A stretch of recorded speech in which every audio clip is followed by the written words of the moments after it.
Show of hands, who actually likes wearing condoms? Exactly, they're the worst, they're uncomfortable, they destroy all feeling, and if you actually manage to complete the act without deflating like one of those Tom Brady's footballs, you have to waddle over to the bathroom to throw the thing away while it hangs off you like an eating disordered grub. You know what? We still wear them, because we're civilized people. Here's the thing, fuck being civilized. I'm never wearing one of those latex pieces of shit for as long as I live. As if everything I said above wasn't enough, I had to deal with what happened last night. God knows if I'll ever be able to have sex again.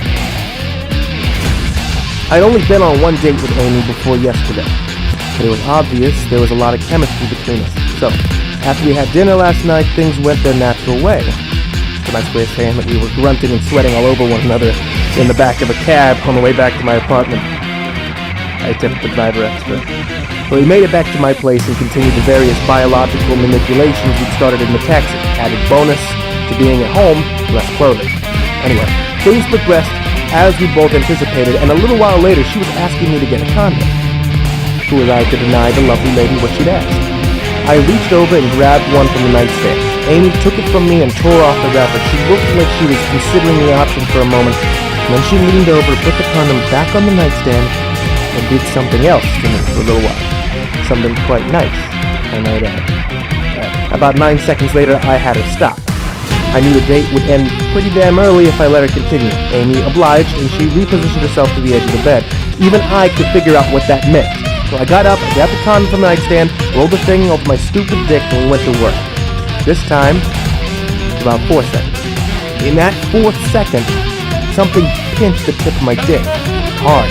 I withdrew faster than the Republican Guard after the fall of Baghdad. I yelped and I pulled it out. I heard Amy mutter, "Oh my fucking God, really?" And I wasn't particularly concerned with her annoyance, though.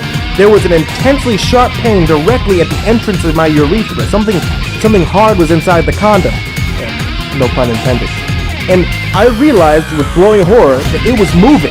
My yelps turned into a sustained shriek as I peeled the condom off while pinching the tip and feeling something wriggling under my fingertip.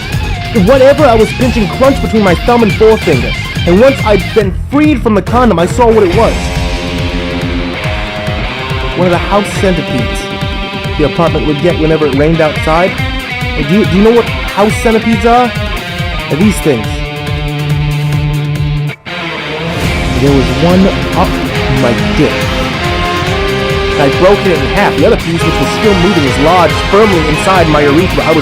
I screamed and screamed, and when Amy turned around and saw what the commotion was, she made a sound I was certain would wake up the entire apartment complex. I pinched the half insect and tried to pull it out of me. Again, its crunchy body broke off in my fingers. I wanted to die. The piece that was still stuck in me, the piece that was still moving, was getting further inside my dick the longer I stood there. And something happened.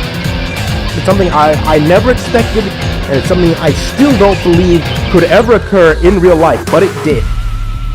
And the world has to know. Still, before I mention it, I need to say that the ordeal ended about 15 seconds later. Amy left, I went to the hospital to get checked out, the nurses laughed, the doctors looked disapprovingly at the nurses, before turning around and shaking would laugh at themselves. I was given a clean bill of health and told to make sure nothing falls into my condom the next time I had sex. It was nice of them to give their medical opinion. The part I left out, though, was when Amy demonstrated the true nature of her character. Even though I never expect to see her again, I will be forever in love with this woman. It's because in a time of great stress, in a time when a man is suffering and there's only the act of a great person that can save him, someone will step up and do what needs to be done. Amy was that person last night. In the throes of my misery and pain as I flailed with terror and confusion to get the remaining fraction of the centipede out of my dick, Amy put her hands on my shoulders and stared at me, the light of diners, drive-ins, and dives from the television cast an angelic glow on her dark skin. And she uttered words that will both haunt and enrich my memories for the remaining years of my life. Without moving around so much, she let out a long sigh of abject resignation. I could probably suck it out.